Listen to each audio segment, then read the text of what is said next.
I'm not sure how much people in the audience already know about GPT, but I'm assuming that you have some knowledge, but you're by no means experts in this technology. So what is GPT? GPT stands for Generative Pre-trained Transformer, and the 3 denotes third edition. GPT is a kind of large language model, LLM, which is trained on gigabytes or sometimes even terabytes of text, using billions of parameters. An LLM is in turn a kind of neural network, which is in turn a kind of AI. So it's not incorrect to say that GPT is a kind of AI, or GPT is a neural network, or GPT is a language model. All of those are correct. If that's as clear as mud to you, and it may well be, there's another definition here. This actually comes from one of the developers working at OpenAI, and OpenAI is the company behind ChatGPT and other similar models. And it goes like this. What is GPT? It's a text model. It's basically a gigantic neural network with about 175 billion parameters. It's a peculiar kind of neural net called a transformer model, invented about 5 years ago. It's been trained on a large fraction of all the text on the open internet. So many people wonder where the text came from. It basically was scraped off the internet. So you've got the entire Wikipedia on there. You've got the entire Reddit database on there, and every other open page on the internet. The training simply consists of playing the following game over and over trillions of times. Predict which word comes next in this text string. So in some sense, its only goal or intention in the world is to predict the next word. That's what GPT is trained to do. Okay. So what can GPT-3 actually do? Well, I took the liberty of asking GPT what it thought it could do.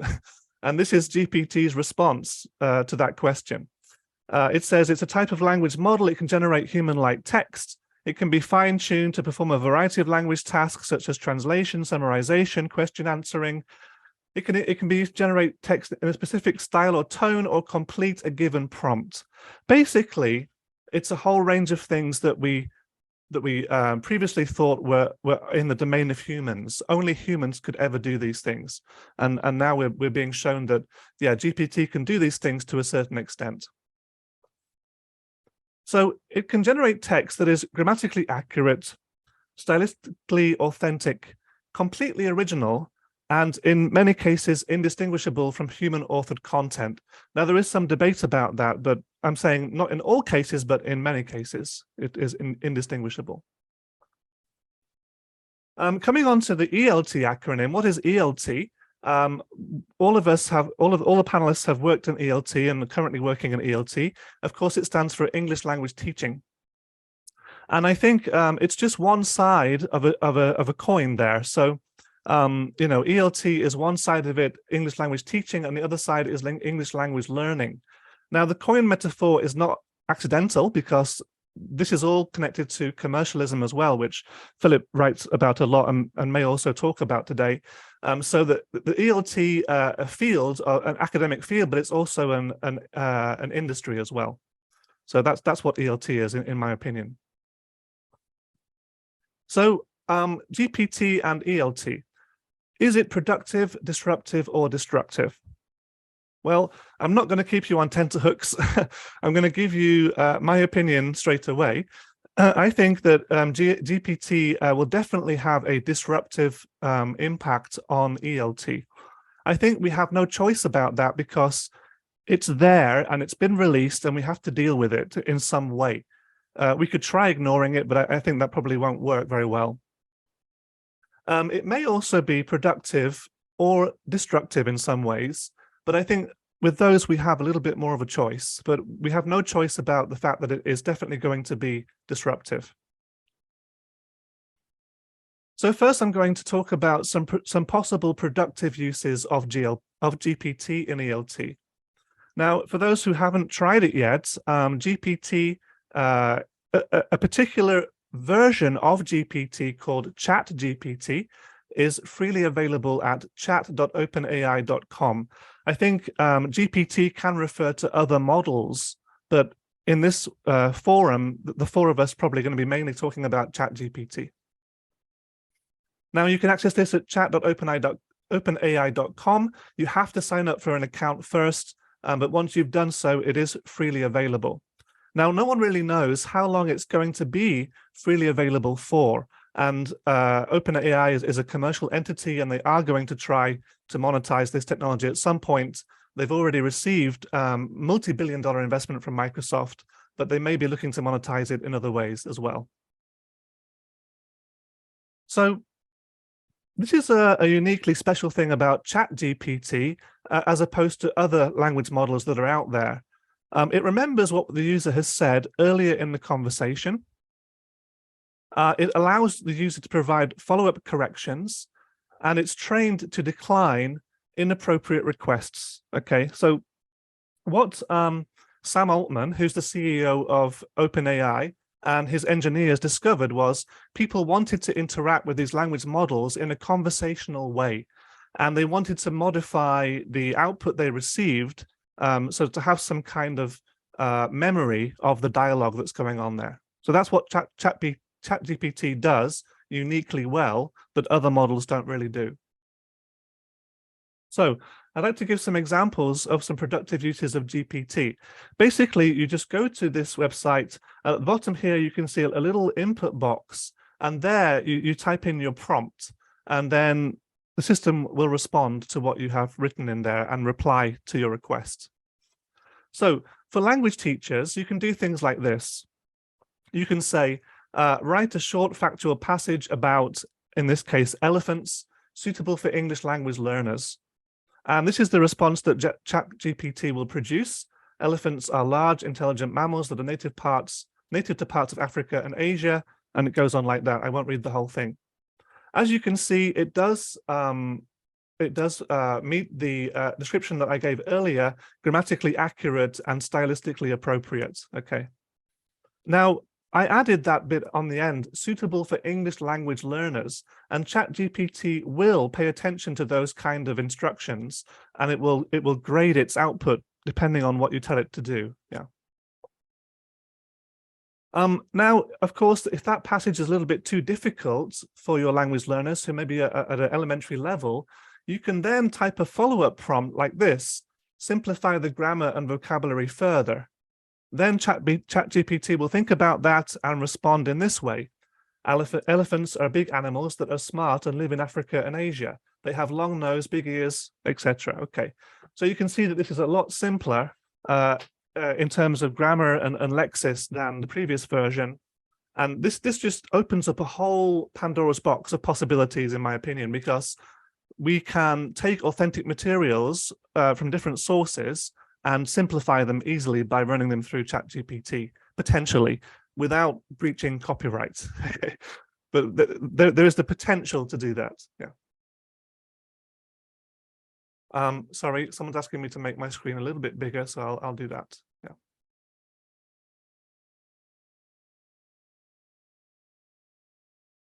Now, this is something I discovered more recently, that you can actually tell ChatGPT to write something in the style of a certain author who has to be well known. It can't be like, it couldn't be me because I'm not well known, but someone like Douglas Adams, a British author, someone whose body of work ChatGPT has incorporated into its model. And here you can see elephants in the style of Douglas Adams, those majestic beasts of the savannah, you know, so it's kind of Hitchhiker's Guide to the Galaxy style description of elephants. Here's an example in the style of Stephen King. Okay, elephants looming in the darkness, giant grey ghosts, their trunks like tentacles of some ancient sea monster.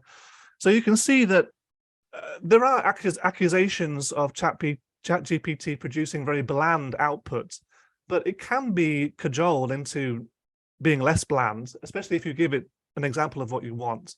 Now, I'm not saying that this is on a par with the actual Stephen King, but it's just a style of writing. Yeah.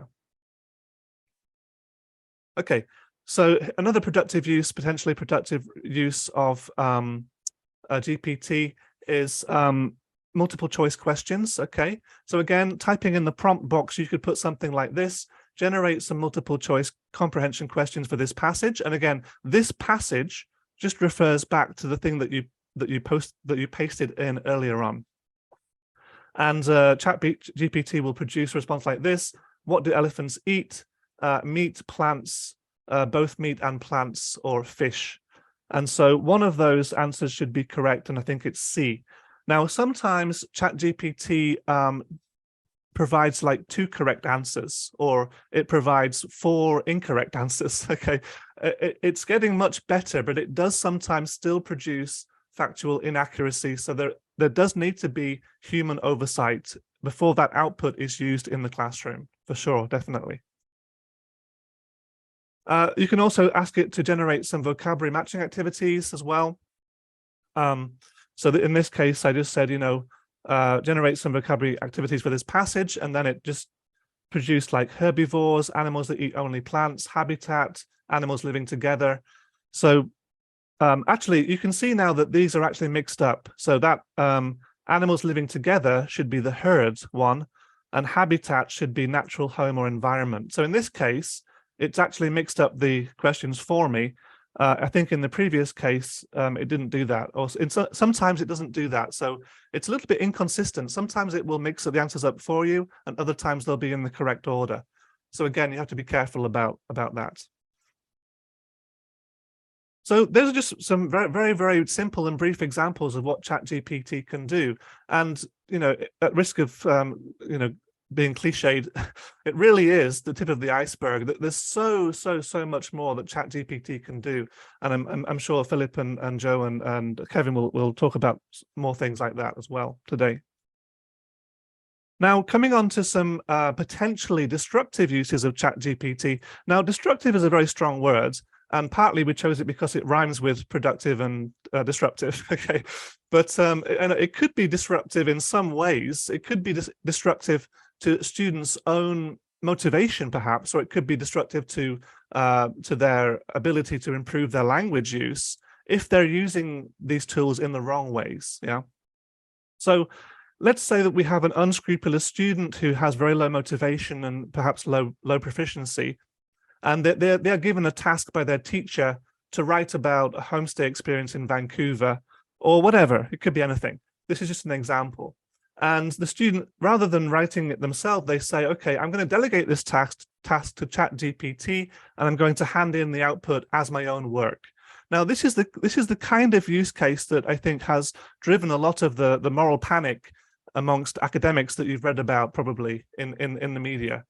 I think it's not that likely a use case, but it could be possible. It could be possible, for some students.